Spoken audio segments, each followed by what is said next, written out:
Good evening दोस्तों, स्वागत है आपका मेरे चैनल पे मार्केट एनालिसिस बाय वरुण तुषान। और आज के वीडियो पे मार्केट एनालिसिस पे तो सबसे पहले डिस्क्लेमर देख लीजिए। इसे फॉलो करना ज़रूरी है, इसे मानना ज़रूरी है, अनिवार्य है और इसे अपनाना भी काफ़ी ज़रूरी है। तो जो भी एनालिसिस है वो सिर्फ मेरे पर्सनल रिगार्डिंग स्टडी बेस है और मेरे एक्सपीरियंस बेस है। तो आपको जो भी एनालिसिस मेरे देख रहे हो उसके ऊपर जो भी आप एक्शन लोगे वो आपको अपना खुद एनालिसिस पहले करना है और फिर उसके बाद अपने फाइनेंशियल एडवाइज़र से कंसल्ट करके लेना है। आपका रिस्क, आपकी प्रॉफिट, आपका लॉस सब आपकी जिम्मेदारी, ना कि मेरे और मेरे चैनल की और मेरे पर्सनल की।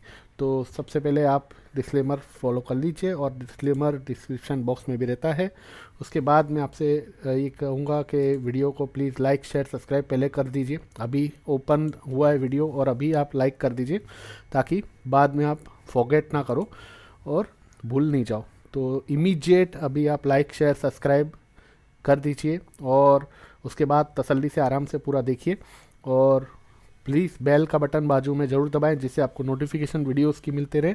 और सबसे पहले आप लोगों को ये बताना चाहूँगा कि चैनल पर व्यूज़ बहुत कम आ रहे, तो आप लोग देख करके कहीं से भी किसी से ग्रुप में जहाँ जहाँ आप लोग हो वहाँ पर आप शेयर करो, क्योंकि आप जब शेयर करोगे तो हो सकता है लोग देखेंगे। मैं तो अपनी तरफ से पूरा शेयर करता हूँ, तो आप लोग भी शेयर करिए जिससे आप लोगों के जो व्हाट्सअप ग्रुप है, फेसबुक ग्रुप से, ट्विटर से, जो भी आपके ग्रुप से वहाँ पर शेयर करो जिससे आपको मुझे इसमें थोड़ा सा हेल्प मिल सके। तो मेरा इसमें कोई लालच नहीं है, ना मुझे आपके शेयरिंग से 1 रुपया मिल रहा है, ना आपके लाइक से 1 रुपया मिल रहा है। बस ये है कि अगर किसी की हेल्प हो जाएगी और कोई मेरे चैनल से जुड़ेगा तो जो भी सच है और जो टिप टाप है, पैसों वाले टिप देने वाले सब फ्रॉड लोगों से बच पाएंगे और उनको सही मार्गदर्शन मिलेगा। बाकी करना तो उनको उनके हिसाब से ही है, उनके एनालिसिस से ही है और उनके फाइनेंशियल एडवाइजर से पूछ चाहिए। लेकिन जो मार्केट में सच्चाई है वो मालूम पड़े, ना कि कॉल पुट ले लो, ये ले लो, वो ले लो और उससे लॉस कर लो। तो एक व्यू, एक डायरेक्शन मालूम पड़ सके, वही चीज़ का मेरा उद्देश्य है। बाकी तो मैं खुद का भी मेरा ट्रेडिंग करता हूँ, मुझे कोई यहाँ पर 1 रुपये का ये नहीं है, बटन नहीं लगाया मैंने कि आप मेरे को कोई 1 रुपया दो तो मैं आपको वीडियो का एनालिसिस करके दूंगा। तो मैं इससे साबित आपको होता है कि अगर मुझे कुछ लालच होती तो मैं आपको क्यों बोलता बार बार लाइक शेयर करो। अगर आपने एक बार भी लाइक शेयर किया होगा तो मुझे कोई 1 रुपया भी उससे नहीं आया है। तो कोई भी बात मन में आप अपने किसी ने बैठा दी हो कि भाई किसी को लाइक शेयर मत करो, उससे उनको पैसा मिल जाएगा, तो कोई पैसा नहीं मिलता। ये सब फ्रॉड बातें। तो मैं 3 मिनट ले चुका हूँ और फालतू की बात कर चुका हूँ, लेकिन मेरे लिए बहुत ज़रूरी बात है और इतनी मेहनत करने के बाद इतना तो एक्सपेक्ट कर ही सकते हैं। तो सबसे पहले चलते हैं निफ्टी के चार्ट पे। निफ्टी में क्या हुआ और क्या हो सकता है। तो निफ्टी का लास्ट ट्रेडेड प्राइस आप देख रहे हो फ्यूचर में 17,507 है, 500 का लो है, ऑलमोस्ट लो के आसपास बंद हुआ और आज वीकली एक्सपायरी थी तो उस वजह से 17,500 और 17,800 पे अच्छा बिल्डअप था ओपन इंटरेस्ट। तो इस रेंज में मार्केट ने समय बिताया और बैंक निफ्टी अधिकतर 90% ऑफ द डे एकदम फ्लैट था, 100-150 पॉइंट माइनस था। लास्ट में उसको भी एक्सपायरी का झटका लगा क्लोजिंग का, और वो भी 300 point with in last half an hour में ही वो गिरा। वो मैं आपको दिखाता हूँ, लेकिन एक्सपायरी का झटका ही लगा, कोई खास उसमें नेगेटिविटी नहीं थी। आप देख सकते हो एसबीआई अभी भी, एसबीआई कहाँ गया एसबीआई, हाँ ये रहा एसबीआई। एसबीआई अभी भी आप देख सकते हो 540 रुपये पर ट्रेड कर रहा है। हाई 544.70 था और हाई के पास ही ट्रेड कर रहा है। तो कहीं भी इसने नेगेटिविटी नहीं दिखाया। सिर्फ प्राइवेट बैंक और एनबीएफसी में थोड़े से करेक्शन थे, उसकी वजह से बैंक निफ्टी लास्ट में थोड़ा सा प्रेशर आया, बाकी पूरा दिन उसमें था। 5 मिनट हो चुके हैं तो चलते हैं। सबसे पहले आप देख सकते हो ये निफ्टी का आज का कैंडल है। इसमें आज जो फॉल हुआ इसमें आप देख सकते हो कल का हाई था 794, कल का हाई 794 था, लो था 674। कल का हाई इसने ब्रेक नहीं किया, 781 का आज का हाई है और आज का लो है 511, लेकिन क्लोजिंग हुआ 560 पे। तो कल का हाई इसने ब्रेक तो किया नहीं, लेकिन अगर जब भी आप देखते हो कि एक रिवर्सल जैसे मार्केट में होता है जनरली, तो जब प्रीवियस डे का हाई ब्रेक करता है उसके बाद वहाँ से एक रेड कैंडल बड़ी बनती है। जैसे आपको मैं बताता हूँ, जैसे यहाँ पर बाजार ने 18,321 का हाई लगा, हाई लो आपको यहाँ दिखेगा, ये हाई लो दिखेगा। तो यहाँ पर आप देख सकते हो 18,321 का हाई लगा और ये जो कैंडल से जो फॉल चालू हुआ तो ये कैंडल का हाई था 350। वैसे ही आप देख सकते हो यहाँ पे कैंडल का हाई था 534, यहाँ पे 640 का हाई लगा और फॉल हुआ, मतलब ये फॉल चालू हो गया लंबा। तो जब भी बड़ा फॉल होता है वो प्रीवियस डे के कैंडल के हाई को ब्रेक करने के बाद ही नया हाई एक बनाता है और उसी दिन गिरता है। यहाँ पे भी आप देख सकते हो जो 18,604 लगा था उसके पहले दिन का हाई था 543, उसके बाद 604 का हाई लगा और फिर एक करेक्शन बड़ी जो अब तक चल रही है वो चालू हो गई। तो ये जो प्रीवियस डे का जो हाई होता है उसके बाद जो हाई दूसरे दिन बनता है और वहाँ से एक बड़ी रेड कैंडल बनती है, उसको बोलते हैं एंगल्फिंग। तो वो एंगल्फिंग कर लेती है, एंगल्फिंग मतलब पिछले कैंडल को पूरा ढक लेती है। तो ये जो कैंडल बनती है उसको वहाँ से एक बार डर में बोल सकता हूँ, हो सकता है कि करेक्शन चालू हो चुका या करेक्शन होना शुरू हो जाता है। तो यहाँ पर भी आप देख सकते हो ये कैंडल 947 का हाई था, यहाँ पर 943 लगा, लेकिन ये छोटा सा करेक्शन आके वापस इसने पुल बैक दे दिया। तो ये आपको उदाहरण है, देखिए 947 का हाई था, दूसरे दिन 943 का लो लगा, हाई लगा, मतलब लोअर हाई, पिछले कैंडल से लोअर हाई लगा।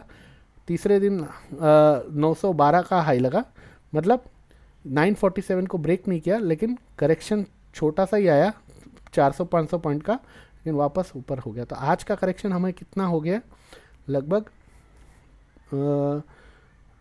कल का हाई से लगभग हम 300 पॉइंट गिर गए। तो एक नॉर्मल करेक्शन जो 400-500 पॉइंट की होती है, उतना करेक्शन तो एनी टाइम हो सकता है। अगर आप बड़ी रैली चल रहे हैं तो 400-500 पॉइंट का करेक्शन तो नॉर्मल हो सकता है। तो अगर मैं 800 से करेक्शन भी पकड़ूं तो 300 पॉइंट तो करेक्शन हमने एक हेल्दी करेक्शन हमने एक ले लिया, और 101 पॉइंट 100-150 पॉइंट और ऊपर नीचे हो सकता है, जो कि 17,400 तक या 17,450 तक हो सकता है। वो कोई मायना नहीं रखता है इतना बड़ा। तो 17,400 से 450 तक देख सकते हैं हम, अगर आया तो 17,400 से 450 तक। लेकिन अभी आपको मैं एक चीज़ बताता हूँ, जैसे ये 16,410 जो दिसंबर में लो लगा था, इसके बाद हमने हाई देखा 18,350, इसके बाद हमने हाई देखा 18,350। अरे यार बंद हो जा, इसको बंद ही कर देते हैं।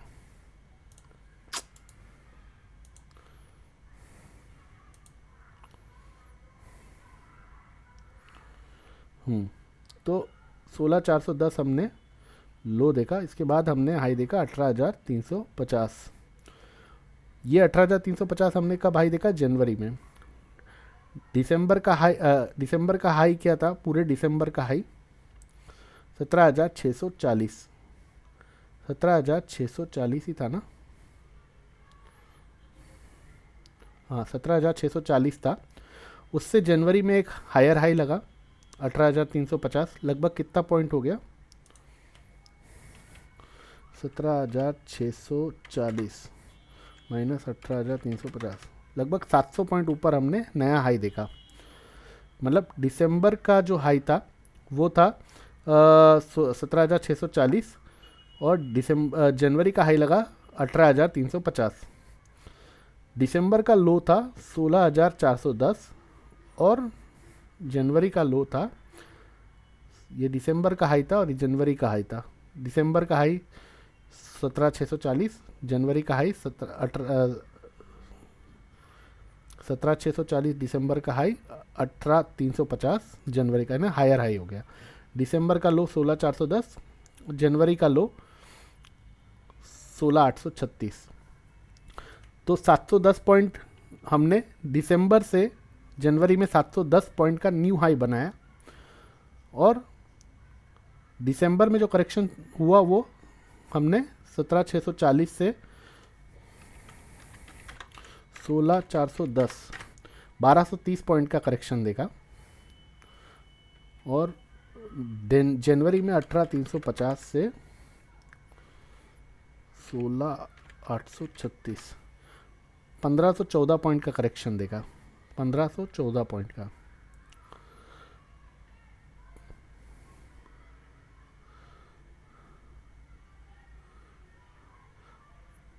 $1,514 पॉइंट का करेक्शन देगा।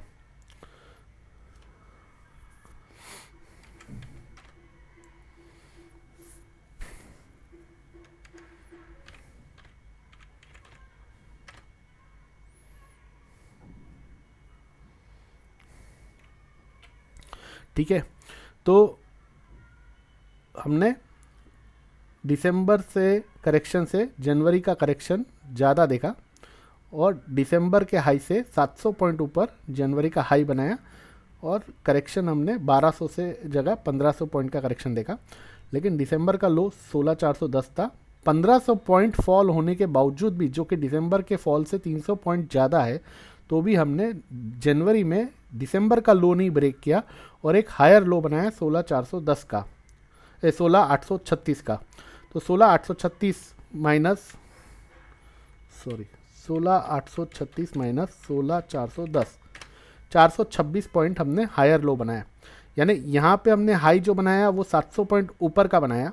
दिसंबर से जनवरी का हाई 700 पॉइंट ऊपर था और दिसंबर के लो से हमने 400 पॉइंट ऊपर हमने नया हाई बनाया, मतलब नया लो बनाया। दिसंबर के 16,410 से हमने 16,836 400 पॉइंट ऊपर का लो बनाया, मतलब higher low and higher high, higher high and higher low.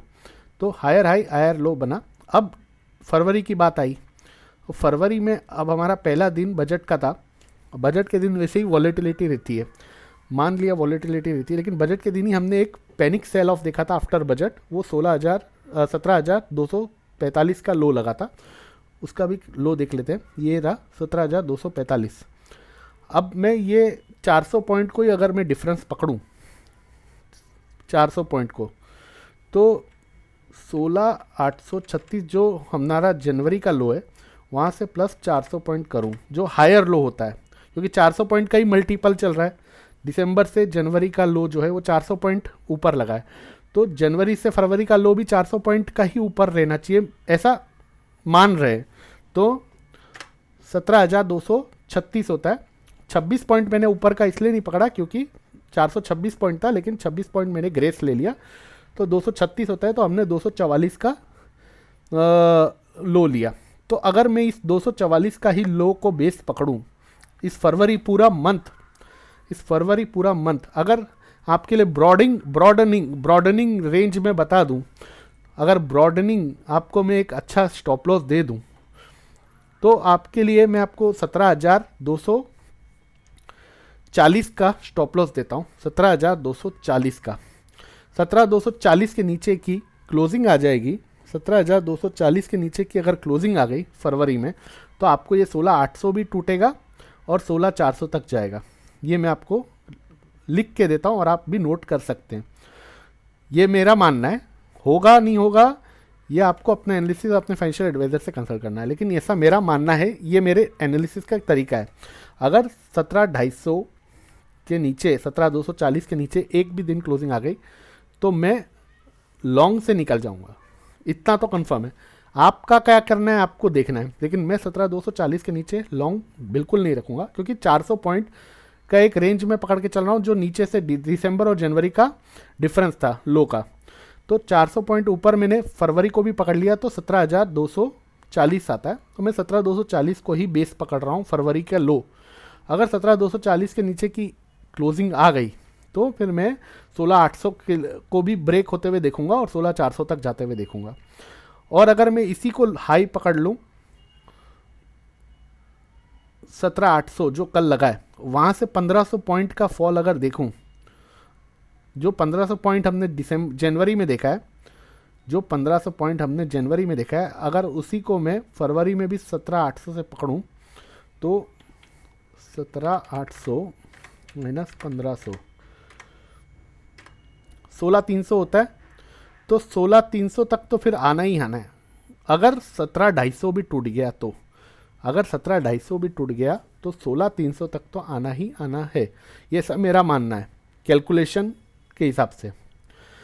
तो मैं 17,250 के स्टॉप लॉस से, बजट के दिन जो लो है उसी के स्टॉप लॉस से मैं अपना खड़ा रहूँगा।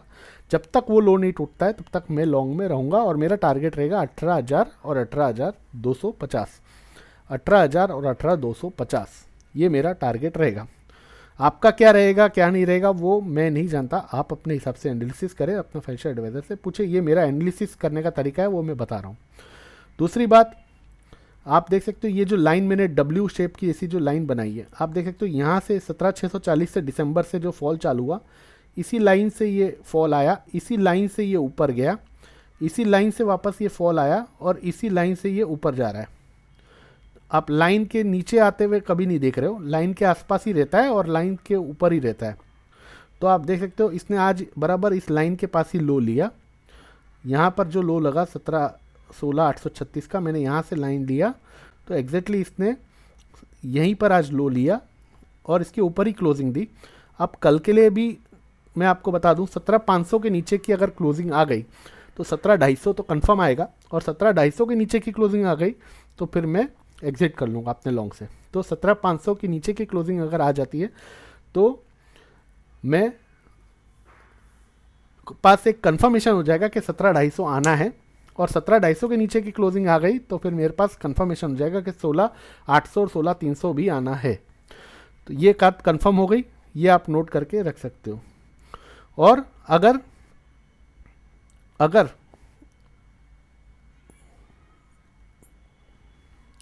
17,500 को कल बचा लिया तो फिर मैंने आपको जैसे बताया कि जो प्रीवियस कैंडल के बाद का जो हाई लगता है और फिर उस दिन जो रेड कैंडल बनती है, जैसे ये बनी, जैसे ये बनी, जैसे ये बनी, जैसे ये बनी, जो भी है आप देखिए, जो भी फॉल बड़ा आए हैं वो प्रीवियस डे के कैंडल के बाद नया हाई लग के उसी दिन गिरा है। तो ये जो आज बना है ये तो प्रीवियस डे का कैंडल, कल का हाई तो 794 था, वो तो तोड़ा ही नहीं। जबकि 820-30 से अगर गिरता, 800 के ऊपर जाके या 820-30-40 बना के वहाँ से गिरता तो मैं बोल सकता था एक रिवर्सल हो गया। लेकिन रिवर्सल कैसे मान लूँ मैं, जबकि जो हिस्ट्री मेरे को देख रहा हूँ लास्ट 3-4 बार की, उसमें तो मुझे ये दिख रहा है कि जो प्रीवियस डे का कैंडल है उसके ऊपर एक नया हाई बनता है, उसी दिन गिरता है। मतलब ये प्रीवियस डे के ऊपर एक नया हाई बना और रेड कैंडल बन गई, प्रीवियस डे के ऊपर एक नया हाई बना और सिन गिर गई। तो लॉजिक तो यही बोल रहा है, साइकोलॉजी तो यही है, लेकिन ये साइकोलॉजी से हम मार्केट को पकड़ नहीं सकते कि ऐसा ही होगा। सिर्फ ये एक मानना है जो चार्ट में दिख रहा है, लेकिन हमारे पास लेवल तो है हाथ में। तो लेवल 17,500 के नीचे की क्लोजिंग कल आने दीजिए। अगर 17,500 के नीचे की क्लोजिंग आ गई तो मैं फिर बोल रहा हूँ 17,250 तक के लिए मैं प्ले करूँगा। 17,250 अगर टूट जाता है तो फिर 16,800 भी टूटेगा, क्योंकि फिर वो 17,250 जो फरवरी का बेस था वही टूट गया, तो फिर 16,800 तक तो आना ही आना है। 16,800 टूटेगा और फिर वो आपको 16,300-400 तक जो लो दिसंबर का था वहाँ तक भी जाएगा, क्योंकि हमने 1,500 पॉइंट का फॉल जो देखा है यहाँ से। अब मैं इसका दूसरा चीज़ भी बताता हूँ। 700 पॉइंट ऊपर का दिसंबर से जनवरी का हाई 700 पॉइंट ऊपर था, दिसंबर के लो से जनवरी का लो 400 पॉइंट ऊपर था। लो का तो मैंने 400 पॉइंट आपको बेस बता दिया 17,250। अगर मैं 700 पॉइंट हाई भी और पकड़ूं तो मेरा टारगेट तो फरवरी का 18,350 जो जनवरी में लगा था वहाँ से 700 पॉइंट ऊपर, क्योंकि 700 पॉइंट दिसंबर में 17,640 था, वहाँ से 18,350 700 पॉइंट गया और हायर हाई हायर लो का पैटर्न बन रहा है, क्योंकि ये लो, ये हाई से ये हाई हायर हाई है, तो हायर हाई हायर लो का पैटर्न बना, हायर लो भी बन गया, हायर हाई भी बन गया। तो तीसरा जो हायर हाई बनना है, तो तीसरा हायर हाई 700 पॉइंट ऊपर ही पकड़ूं एवरेज, जो कि इससे इस दोनों का डिफरेंस 700 पॉइंट है। तो 18,350 से 700 पॉइंट पकड़ूं तो आपका 18,300 और 700 होता है 19,050 का हाई होता है। तो 19,050 से अगर मैं 1,500 पॉइंट फॉल गिनूं, क्योंकि इधर तो 1,200 पॉइंट फॉल हुआ था दिसंबर में हाई से, यहाँ जनवरी में 1,500 हुआ, यानी 300 पॉइंट ऊपर हुआ। अब मैं फरवरी में 1500 ही पॉइंट फॉल पकड़ू, ऐसे तो होना चाहिए 1800, क्योंकि यहाँ दिसंबर में 1200 पॉइंट फॉल हुआ, जनवरी में 1500 हुआ, तो 300 पॉइंट ज़्यादा हुआ। लेकिन अगर मैं फरवरी का फॉल भी पकड़ूं, फरवरी का भी फॉल पकड़ूं, तो फरवरी का फॉल तो 1800 पॉइंट होना चाहिए। 1800 पॉइंट होता है तो 1800 पॉइंट के लिए आपको 19050 का हाई भी लगना चाहिए। 19050 यानी 700 पॉइंट का डिफरेंस। 700 पॉइंट कैसे, तो दिसंबर का हाई से जनवरी का हाई में 700 पॉइंट डिफरेंस है, तो 700 पॉइंट ऊपर यानी 18350 जो हाई था जनवरी का, उससे 700 पॉइंट 19050। 19050 से 1800 पॉइंट पकड़ूं, जो कि 300 पॉइंट, इसलिए पकड़ रहा हूँ क्योंकि 1200 पॉइंट का करेक्शन हुआ था दिसंबर में, 1500 पॉइंट का करेक्शन हुआ जनवरी में, और 1800 पॉइंट का करेक्शन में पकड़ता हूँ अगर फरवरी में, तो 17250 होता है, और 17250 ही हमारा इस महीने का लो है। 17250 ही हमारा इस महीने का लो है। तो 17250 तो मैंने आपको लो बेस भी बता दिया कि 17250 अगर टूट गया तो मैं 16300 ही देख रहा हूँ, और 17250 अगर नहीं टूटता है तो फिर तब तक मैं खड़ा हूँ, और 17500 की कल के नीचे की क्लोजिंग आती है तो 17250 तो आना ही है। तो ये मैं आपको पहले ही बता चुका हूँ। और अब 1800 पॉइंट भी नहीं पकड़ूँ, मैं 1500 पॉइंट ही पकड़ूँ, जो 1500 पॉइंट का जनवरी में करेक्शन आया, तो 1500 पॉइंट के हिसाब से 19050 माइनस 1500 17550 होता है। तो आज की क्लोजिंग क्या है, 17560। तो आज की क्लोजिंग ही एक बेस हो गई अपने आप में। 17550 की आज की भी क्लोजिंग अपने आप में एक लो फॉर्मेशन हो गया। तो सिंपल कैलकुलेशन है आपके सामने। दिसंबर का हाई देख लीजिए, दिसंबर का लो देख लीजिए, जनवरी का हाई देख लीजिए, जनवरी का लो देख लीजिए, दोनों का डिफरेंस निकाल लीजिए। उसके हिसाब से फरवरी का प्रोजेक्शन भी मैंने कर दिया है। वैसा ही अगर होता है तो 700 पॉइंट ऊपर का हाई 19050 होता है, लो 17250 का जो फॉर्मेशन बजट के दिन लगा वही लो में बेस पकड़ रहा हूँ। अगर हाई से करेक्शन होना है तो यहाँ 1200 पॉइंट करेक्शन हुआ, यहाँ 1500 पॉइंट करेक्शन हुआ, तो 1800 पॉइंट होना चाहिए। 19050 से 1800 गिनता हूँ तो 17250 ही आता है। 17250 ऑलरेडी हमने इस महीने में लो देख ही लिया है। तो 1500 पॉइंट का भी करेक्शन देखता हूँ जो जनवरी में हुआ, तो 17550 आता है, वो भी हमने आज देख लिया। तो अब 19050 तक ही हमें लगता है इस महीने की कैंडल बननी चाहिए, ऐसा मुझे प्रोजेक्शन नज़र आता है। अब होना नहीं होना वो बाजार और ऑपरेटर और भगवान के हाथ में।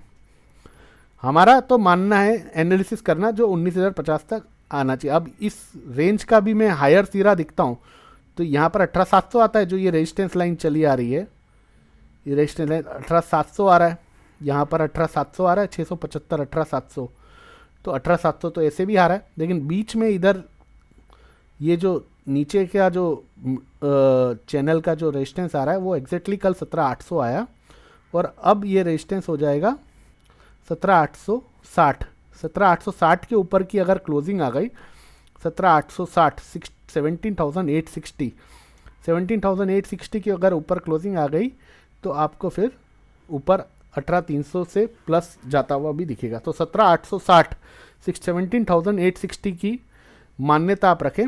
17860 861 17861 ये आपको दिख रहा है फिगर। 17861 के ऊपर की क्लोजिंग अगर आ गई तो ये आपको देगा। लेकिन मुझे ऐसा लगता है 5 तारीख को SBI का रिजल्ट है। अगर कल का दिन भी बाजार नॉर्मल रहता है, फ्लैट रहता है, मतलब आता है 400 450 तक वापस ऊपर आके कवर होके बंद भी हो जाता है, तो भी मैं मंडे को या ट्यूसडे को 17850 ये हाई जो है ये मंडे या ट्यूसडे को तोड़ता हुआ देखूंगा। मंडे मैक्सिमम ट्यूसडे या तो मंडे तक 17800 का हाई मैं तोड़ते हुए देख रहा हूँ, ऐसा मेरा मानना है। 17800 का हाई मंडे तक टूटना चाहिए, क्योंकि सैटरडे को जो SBI का रिजल्ट है उसके पहले ही करेक्शन बाजार ने ले लिया है। इसका मतलब SBI का रिजल्ट बहुत अच्छा है, क्योंकि अगर करेक्शन ले लिया है उसके पहले ही निफ्टी बैंक निफ्टी ने, तो इसका मतलब एक सरप्राइज रैली बाकी है जो SBI के रिजल्ट से हमें मिल सकती है, ऐसा मेरा मानना है। होगा नहीं होगा, मैं 100% रॉन्ग भी हो सकता हूँ, मेरे बोलने पे नहीं जाना है, लेकिन ऐसा मेरा मानना है वो मैं बता रहा हूँ। तो आपको सिर्फ देखना है, और अगर आपको कुछ करना है तो वो आपको अपने एनालिसिस करना है और अपना दिमाग लगाना है और अपना फाइनेंशियल एडवाइजर को पूछना है। ये सिर्फ मेरा मानना है, मैं इस अपने स्टडी के हिसाब से ही चलता हूँ। तो 17,860 के ऊपर की क्लोजिंग अगर कल मिल गई तो बहुत अच्छा, मंडे मिली, कल वीकली क्लोजिंग हो जाएगी, मंडे मिली तो भी बहुत अच्छा, लेकिन 17,800 तक मैं मंडे तक टूटता हुआ देखता हूँ। मंडे तक तो टूटना चाहिए क्योंकि सैटरडे को एसबीआई का रिजल्ट है और आज आईटीसी का भी रिजल्ट है। तो ये दोनों रिजल्ट मुझे लगते सरप्राइज करने चाहिए मार्केट को। अब मैं इसमें आवरली चार्ट भी देख लेता हूँ निफ्टी का। आवरली चार्ट ये एक बेरिश फ्लैग पैटर्न भी बना रहा है क्योंकि ये इसका पोल हो गया,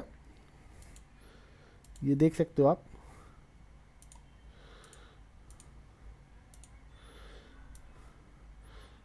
ये इसका पोल हो गया और ये इसका फ्लैग हो गया, तो ये एक बेरिश फ्लैग पैटर्न भी बन रहा है। लेकिन इस फ्लैग का आप ये देखिए, ये पैरेलल चैनल है, इसका आप हाई देखिए और लो देखिए, 400 पॉइंट का रेंज है। इसका हाई है 17,230 और लो के साइड है 16,800 के पास, यानी वही 400 450 पॉइंट का एक पैरेलल चैनल है। यहाँ पे आप देखिए इस चैनल के अंदर ही ये बाजार चल रहा है अभी। इसके हाई के पास लगभग 1 2 3 4 दिन ये चलता रहा। ये 1 घंटे का है, यानी 1 घंटा 2 घंटा 3 घंटा 4 घंटा इसने इस हायर के पास बिताए हैं। तो इस हायर के पास इसने माल डिस्ट्रीब्यूट किया है, इसका मतलब ये हाई तो टूटेगा ही। ये जो हाई के पास इसने 4 घंटा डिस्ट्रीब्यूट किया है, ये हाई तो टूटेगा। यहाँ पे इसने आप देख सकते हो 1 घंटा ही सिर्फ बिताया, लेकिन यहाँ पे इसने लगातार 4 घंटा माल कंसोलिडेट करके दिया है। वहाँ से एक करेक्शन लिया है। अब इसका लोअर जो रेंज है वो आता है 17,470, 17,470। और 4 तारीख के लिए अगर देखूं 17,500, 17,500, तो 17,500 के नीचे की क्लोजिंग तो मैं आपको बोल ही रहा हूँ, अगर आ जाती है तो खराब है। कल 17,250 तक आ जाएगा। 17,500 के नीचे अगर कल क्लोज हो जाता है तो ये चैनल भी टूट जाता है। ये जो चैनल है इसके नीचे की क्लोजिंग 17,500 होती है। 17,500 के नीचे की क्लोजिंग होती है तो आपको फिर 400 450 महीने 17,100 तक भी आता हुआ दिखेगा, लेकिन मेरा स्टॉप लॉस 250 का है और ये चैनल का रेंज 400 पॉइंट का है। अगर 17,500 के नीचे की क्लोजिंग आती है तो 17,050 17,100 तक भी आएगा, लेकिन मैं 17,250 पे ही अपना माल खाली कर दूंगा। 17,250 के नीचे मैं तो नहीं रुकूंगा। फिर 17,250 के नीचे कुछ भी कोई भी कुछ बोले आ करके 17,250 के नीचे मैंने, क्योंकि इस मंथ का जो मैंने रेंज आपको बताया पिछले मंथ से और इस जनवरी मंथ में 400 पॉइंट का डिफरेंस, इस मंथ में 400, वो प्रोजेक्शन के हिसाब से 400 पॉइंट 17,250 पे होता है। तो मैं 17,250 के नीचे तो क्लोजिंग आ गई 240 के नीचे, तो मैं तो नहीं रुकूंगा। फिर भले इस रेंज का जो भी प्रोजेक्शन होता है, इस रेंज का प्रोजेक्शन 400 450 पॉइंट है, तो 17,500 के नीचे क्लोज आती है तो लगभग 17,050 17,100 होता है, वहाँ तक तो आ ही जाएगा। लेकिन इसका अगर कल 17,500 को बचा लेता है, इसका अगर कल 17,500 को बचा लेता है, ये ऐसे आया ऐसे गया ऐसे आया ऐसे ऐसे गया ऐसे आया, अब यहाँ कल आकर के ऐसे जा कर के और फिर ऐसे चले जाता है, तो ये जो रेंज है यहाँ पर ये है आपकी, ये रेंज है 18,050, यहाँ पर आता है 18,050। अगर 18,050 के ऊपर ये बंद हो जाता है, 17,850 तो मैंने आपको यहाँ बता दिया, यहाँ 17,860 के ऊपर क्लोजिंग हो जाती है तो ब्रेकआउट हो जाएगा। लेकिन इस चैनल का ओवरली चैनल का जो अपर रेंज है वो 18,050 है। हो सकता है ये मंडे तक ही आ जाए, हो सकता है ये कल ही आ जाए, या हो सकता है ये ट्यूसडे तक आ जाए, लेकिन ये आएगा। अगर ये आ गया तो आपको 18,050 के ऊपर तो बड़ी तेज़ी मिलेगी, फिर 400 पॉइंट ऊपर तक, 18,450 तक, क्योंकि इस चैनल का रेंज 400 पॉइंट है। तो जब 17,500 टूटेगा तो 400 पॉइंट नीचे जाएगा, 18,050 टूटेगा तो 400 पॉइंट ऊपर जाएगा। तो आवरली चार्ट के हिसाब से तो 18,050 के ऊपर ब्रेकआउट है, 17,500 के नीचे ब्रेकडाउन है। और यहाँ पर आपको डेली चार्ट के हिसाब से मैंने 17,860 के ऊपर अगर क्लोजिंग आ गई, 17,860 के ऊपर अगर क्लोजिंग आ गई, 17,861 के ऊपर, तो आपको 2 क्लोजिंग चाहिए। 17,861 के ऊपर 2 क्लोजिंग चाहिए कंसेक्यूटिव, लगातार 2 क्लोजिंग, तो आपको फिर ब्रेकआउट मिलेगा जो इस चैनल में आ जाएगा। ये जो चैनल चल रहा है, ये चैनल, ये आपको देखो ड्रॉ करके बताता हूँ, ये चैनल चल रहा है, जो ये चैनल जो चल रहा है, इस चैनल के अंदर आ जाएगा। यहाँ पर 17,860 के ऊपर आई 2 क्लोजिंग, तो फिर आपको ये चैनल के अंदर का हायर रेंज है 18,700, 18,700 तक भी जाता हुआ दिखेगा।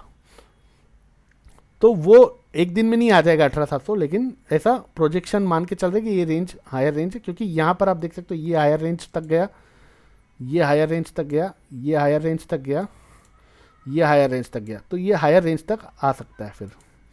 तो यहाँ पर सीधा सीधा आपके लिए दो लेवल मैंने बता दिए, 17,860 17,861 और 18,050 ऊपर का रेंज अवरली चार्ट के हिसाब से, 17,500 ओवरली चार्ट के हिसाब से। कल मतलब इंट्राडे स्टॉप लॉस 17,500 आप रखिए, अच्छा स्टॉप लॉस 17,250 है। ये दो ही स्टॉप लॉस माइंड में मेरा है, इसके अलावा मैं कुछ नहीं बता सकता हूँ। बाकी जैसा बाजार को चलना होगा वो कल और मंडे को मालूम पड़ जाएगा। SBI का रिजल्ट सैटरडे को आएगा, उससे भी पता चल जाएगा। आज ITC का रिजल्ट शाम को आ जाएगा, उससे भी पता चल जाएगा। 30 मिनट हो चुके हैं, इससे ज़्यादा वक्त मैं लूँगा तो आप लोग वीडियो को ही इग्नोर कर दोगे। और बैंक निफ्टी का शॉर्ट में बता देता हूँ। बैंक निफ्टी इस चैनल में चल रहा है, ये डेली चार्ट है। इस चैनल का लोअर रेंज है 37,900, इस चैनल का हायर रेंज है 39,900। जहाँ भी ब्रेकआउट होता है वहाँ पर आपको जाता हुआ दिखेगा, उससे ऊपर 2000 पॉइंट ऊपर। 39,900 के ऊपर क्लोजिंग हो गई, 39,950 के ऊपर दो क्लोजिंग हो गई, तो आपको 42,000 तक जाता हुआ दिखेगा। 37,900 के नीचे की दो क्लोजिंग आ गई तो आपको 36,000 तक आता हुआ दिखेगा। तो ये चैनल को आप पकड़ के चलें। फिलहाल यहाँ पे भी आप देख सकते हैं, इसने कल का हाई ब्रेक किया, कल का लो ब्रेक नहीं किया, तो एक तरीके से ज़्यादा बेरिश में इसको नहीं मानूंगा।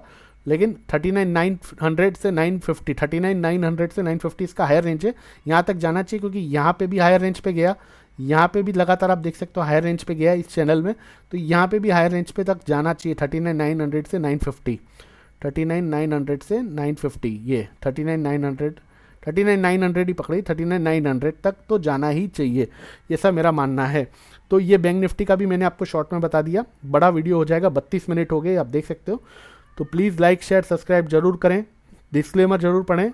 ये मेरा एनालिसिस प्रोजेक्शन है, मेरा अपना व्यू है, बस इसको आप एनालिसिस अपना खुद करना, देखना, समझना। आपको लगता है तो मार्केट को इस एनालिसिस के हिसाब से वॉच करना। लेवल्स मैंने सारे दे दिए, नहीं समझ में आए तो वापस दोबारा 2 बार चेक कर लेना। आधा घंटे का वीडियो है, रात को आराम से चेक कर लेना।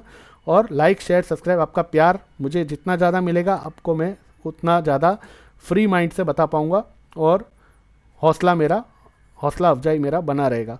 तो प्लीज़ थैंक यू और टेक केयर, और डिस्क्लेमर ज़रूर पढ़ें, बेल बटन को ज़रूर दबाएं साइड में, और वीडियो को लाइक शेयर सब्सक्राइब जरूर कर लें। Thank you.